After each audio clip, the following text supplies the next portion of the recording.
इंसान तू कहाँ से आया है और फिर कहाँ है जाना। इसके लिए सचेत किया जाता है। ग्रंथ में गाया गया बताया गया है, जिस ज्योति का अंश तू मानो उस ज्योति को पहले पहचान। जिसने दिया है सब कुछ तुमको उसकी पहले कर पहचान। अच्छा संगत, जिसका ज्योति तू है, जिसका तू अंश है, उसकी कर पहचान। क्योंकि कर ईश्वर अंश जीव अति नासी, चेतन अमल सहज सुख राशि। जब इसे हमें बोध हो जाता है तो हमें सुख मिल जाता है, समझ आ जाती है। इसलिए कह रहे हैं, जिस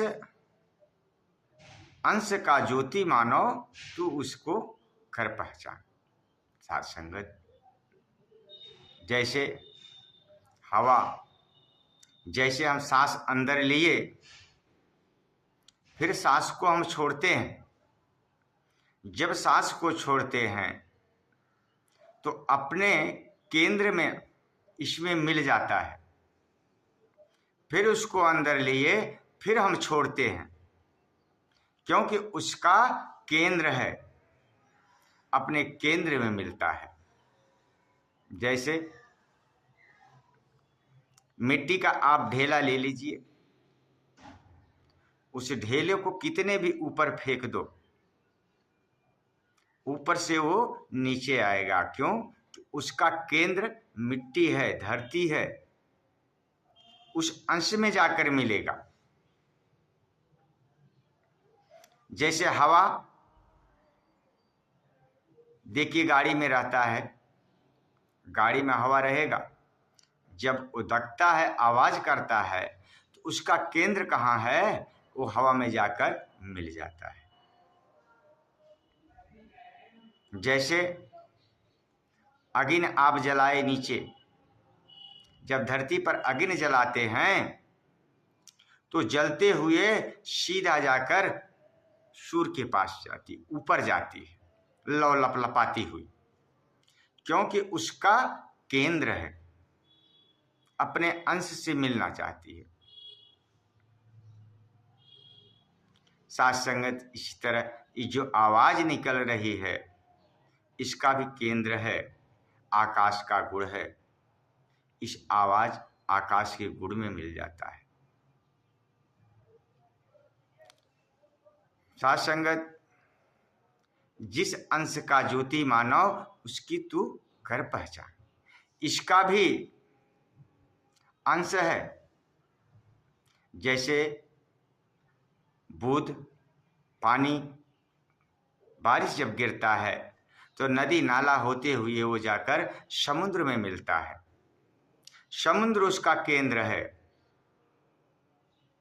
साथ संगत, इसी तरह यह जीव का जिस अंश का ज्योति मानो तो उसके कर पहचान।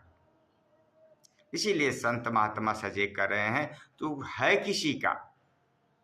जैसे किसी ने कहता है कि भाई ये तो शरीर नाश्वर है, एक ना एक दिन तो जाना है। जाएगा कहाँ भाई? कब जानोगे? यही तो जानने के लिए हमें वेद ग्रंथ में लिखकर बताएगा कि ईश्वर अंश जीव अविनाशी। क्योंकि इसका ये अविनाशी जो है, इसी के अंश ये आत्मा शरीर में समाई हुई है। इसीलिए सचेत कर रहे हैं कि तू उसको कर पहचान। जब इसकी पहचान हो जाएगी तो फिर ये दिखने लगेगा। क्योंकि संत महात्मा इसी को समझा रहे हैं, दिखा रहे हैं। जब तक देखेगा नहीं, इसका दीदार नहीं होगा, तब तक यह दृढ़ विश्वास नहीं बनेगा। जिसने दिया है सब कुछ तुमको, पहले उसकी कर पहचान। साथ संगत, यह घर, समाज, परिवार, दुनियादारी किसने दिया है? यह ईश्वर ने ही सब कुछ बनाया है। धरती, आकाश, पाताल, सूर्य, तारा, चंद्रमा, आग, पानी कौन बनाने वाला है? यही तो बनाने वाला है, जिसे हम कह रहे हैं, जिसका अंश, उस मानव अंश को वह इस परम पिता परमात्मा को बोध करे, पहचान करे। सब चीज हम अनुभव करते हैं, देख रहे हैं। जितनी वस्तु है उतना नाम है। विचार करें कि इस संसार में सबसे ज्यादा भक्ति परमात्मा का नाम लिया जाता है। वह चाहे किसी भी ढंग से ले, लेकिन ले रहा है ईश्वर का नाम, गुणगान कर रहा है ईश्वर का नाम। लेकिन जिसका हम नाम ले रहे हैं, जिसको हम भक्ति कर रहे हैं, वो है कहाँ? कह रहे हैं कर पहचान, तो हम पहचानेंगे कैसे? साथ संगत जी, सूरज ऊपर है, तारा इतनी दूर मैं देखता हूं, नीचे धरती, जल, अंगारे, सब कुछ तो अनुभव कर रहा हूं, देख भी रहा हूं, लेकिन यह परमात्मा है कहाँ? साथ संगत जी, अगर यह स्वतः दिख जाता तो समय के सदगुरु को इस धरती पर उतार लेने की कोई जरूरत ना होती। जब सदगुरु आता है, इसी की पहचान कराता है, इसी को माध्यम से जनाता है। तो साथ संगत जी, इसको हम करें पहचान। भाई, हम बुद्धिजीवित हैं, सब जीवों में हम श्रेष्ठ माने जाते हैं। तो साथ संगत, श्रेष्ठ कब होंगे? जब इस अलखपति परम पिता परमात्मा का जब बोध हो जाएगा, जब हम देख लेंगे पीठ के पीछे मालिक की काम जो कोई भी करता है, यह सब चोरी ठीक नहीं है, जो करता सो भरता है। साथ संगत, सोचता हूं ईश्वर मुझे देख नहीं रहा है, कोई देखने वाला मुझे नहीं देख रहा है। सारी दुनिया की सृष्टि को चलाने वाला, सारी दुनिया को देखने वाला, वो हरदम कायम दायम मेरे पीछे है। जो काम तू कर रहा है, सब यह देख रहा है, समझ रहा है। यह सब ठीक नहीं है। जो सोचता है कि मैं छल कपट किसी ढंग से दबा के, छीना झपटी करके यह बना लो अपने और औरों के लिए, आने वाली पीढ़ी के लिए, यह गलत है। इसलिए कह रहे हैं, पीठ के पीछे मालिक की कोई भी काम ये करता है, यह सब कोई ठीक नहीं है, जो करता सो भरता है। यह सब हम ही को भरना पड़ेगा। क्यों? ये शरीर तो नाश्वर है नहीं, आत्मा ये नाश्वर नहीं है। जो शरीर ये प्रकृति की है, प्रकृति से बनी हुई है। जैसे घर बना, पहले घर नहीं था, लेकिन घर बना तो उसका नामकरण हो गया कि घर बना है, कहाँ है। लेकिन अगर वो घर नहीं रहेगा तो भी तो जगह वो रहेगी।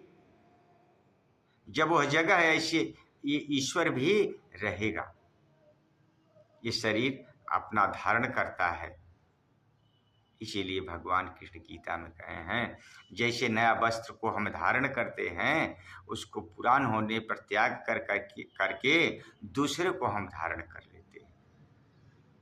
यह जर्जर जब शरीर हो जाती है तो यह आत्मा इस त्याग करके शरीर को दूसरे शरीर को धारण कर लेती है। इसी तरह है यह आत्मा को 1,84,84 योन जो बता रहे हैं, इस आत्मा को झेलनी पड़ती है। तो इसके लिए कह रहे हैं जिस ज्योति का अंश तू ज्योति, उसकी मानव कर पहचान। अगर हम पहचान लेते हैं, समझ में आ जाती है, तो सारी बात बन जाती है। करें यदि सतगुरु की ओट गही, यदि सतगुरु की ओट गही ना, रोएगा पछताएगा। क्यों? कि यह तो शरीर एक दिन छोड़ के जाना ही पड़ेगा। जाने से पहले हम तो जान लें। अगर हम जान लेते हैं तो बात बन जाती है। फिर काहे को दुख? क्योंकि ये हर इंसान का इतना दृढ़ विश्वास चढ़ा है कि ये नाश्वर है शरीर, एक ना एक दिन यह संसार से सभी जाएगी। जितना आँख से दिख रहा है ये सब नाश्वर है, यह परिवर्तनशील है। अभी दिन है तो रात होगा, रात होगा तो दिन होगा। हवा पछुआ चल रहा है तो पूर्वा चलेगा। यदि तभी गर्मी, गर्मी से ठंडी आ गई, तो सब जितना है परिवर्तनशील है। आत्मा यह परिवर्तनशील नहीं है, यह निराकार पारब्रह्म परमात्मा, ये नाश्वर नहीं। इसको बोध कराने के लिए सचा रहे हैं। उसकी ओट गहो